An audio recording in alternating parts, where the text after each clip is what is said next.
गांव धर्मपुर, छोटा सा गांव पर रीतियों में बड़ा। यहाँ हर बात जल्दी फैलती थी जैसे हवा में धूल उड़ती है। गांव के बीचों बीच एक पुराना मंदिर था जहां हर सुबह ओम नमः शिवाय की घंटियों की गूंज सुनाई देती थी। मंदिर का देखभाल करने वाला पुजारी शंकर लाल था, उम्र में बुजुर्ग लेकिन दिल में बच्चों जैसी मासूमियत। और वहीं एक युवक था रवि, ईमानदार, शांत और हर काम में सीधा सच्चा। रवि खेत की मेड़ पर चलता हुआ दिखाई देता है, हाथ में हल्की थैली, कंधे पर गमछा। वह हर सुबह गांव के मंदिर में जाकर सफाई करता, दीप जलाता और फिर खेतों में काम पर निकल जाता था। रवि खुद से, अगर मन में सच्चाई है तो भगवान का रास्ता कभी अंधेरा नहीं होता। वह मंदिर पहुंचता है, वहां पुजारी पहले से मौजूद हैं। पुजारी मुस्कुराकर, अरे रवि बेटा, आज फिर सबसे पहले तू ही आ गया। बाबा, जो भगवान से पहले मिलने आता है उसका दिन अच्छा जाता है। सही कहा, तू तो इस मंदिर की आत्मा बन गया है बेटा।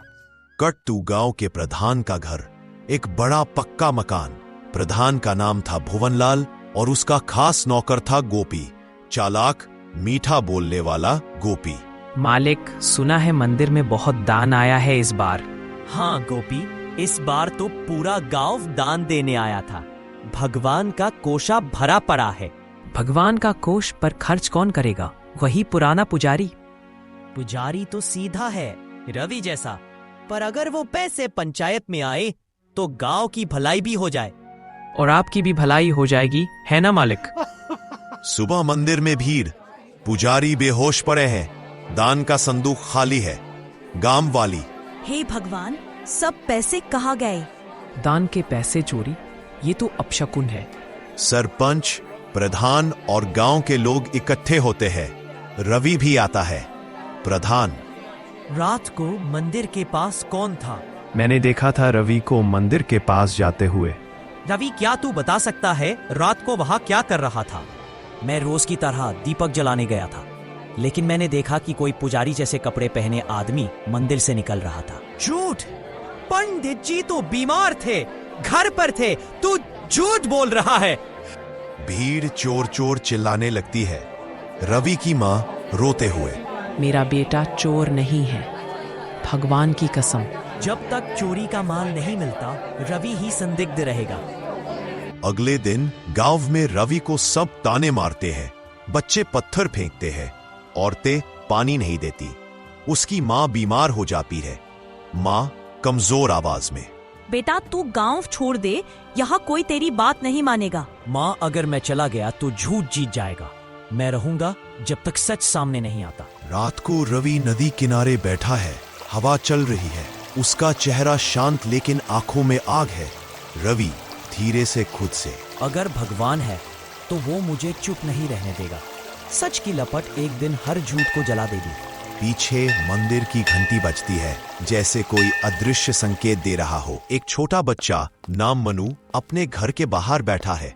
वो अपने पिता से कहता है, मनु, बाबा, उस रात मैंने मंदिर में किसी को देखा था, पंडित जी जैसे कपड़े पहने हुए। क्या? कब? वो आदमी मंदिर से थैला लेकर भागा, लेकिन उसका चेहरा मैं देख नहीं पाई। गांव का चौपाल, चारों ओर भीड़ लगी हुई है। बीच में लकड़ी की कुर्सी पर प्रधान रामवीर, उसके दाहिने हाथ पर गोपाल और बाईं ओर पंडित जी और रवि खड़े हैं। रामवीर प्रधान, गांव वालों, आज हम सच्चाई जानेंगे। मंदिर से चोरी हुई है और ये दोनों रवि और पंडित जी शक के घेरे में हैं। पंडित जी ऐसा नहीं कर सकते। गोपाल प्रधान का सेवक, गोपाल आगे आकर, हाँ, मैंने अपनी आंखों से देखा। रात में कोई आदमी पंडित जी जैसे कपड़ों में मंदिर से कुछ लेकर भागा। पहले मुझे लगा पंडित जी है, पर जब पास गया तो छाया में रवि जैसा दिखा। बस पंचायत तय करेगी क्या करना है। जब तक सच्चाई नहीं मिलती दोनों पर नजर रखी जाएगी। कोई गांव से बाहर नहीं जाएगा। हे भगवान, हमने तेरी सेवा की और बदले में अपमान मिला। पंडित जी, सच्चाई एक दिन सामने आएगी। झूठ ज्यादा देर तुकता नहीं। अगले दिन गोपाल प्रधान के घर में रामवीर से मिलता है।